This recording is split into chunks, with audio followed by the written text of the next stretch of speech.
Alright, let's dive into this interesting problem. Imagine you have a database where you notice that your indexing behaves strangely. Specifically, when you run a query with certain conditions like selecting all columns, the indexing doesn't seem to work as expected.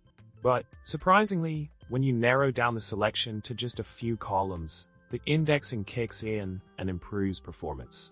It's a puzzling problem that can leave you scratching your head.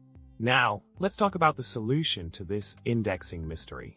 The key factor at play here is the usage of the index based on the conditions applied in the query.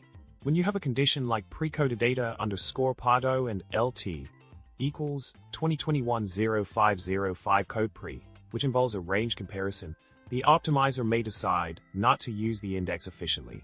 This is because the first column in your index is used in a range condition, limiting the effectiveness of the subsequent columns in the index.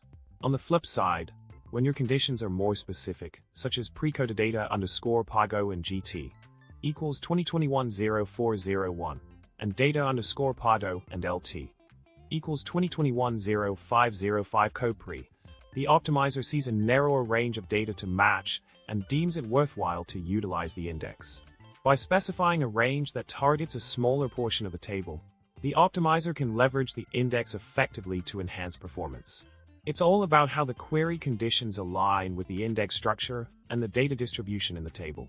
To wrap up, understanding how MySQL's optimizer evaluates conditions and index usage is crucial for optimizing query performance.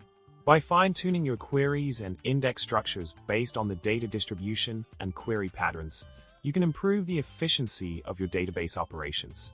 Remember, the key lies in striking the right balance between query conditions and index design to unlock the full potential of your database performance. Well, that's all for today. If you enjoyed this video, don't forget to subscribe, like, and leave a comment below. Until next time, happy optimizing!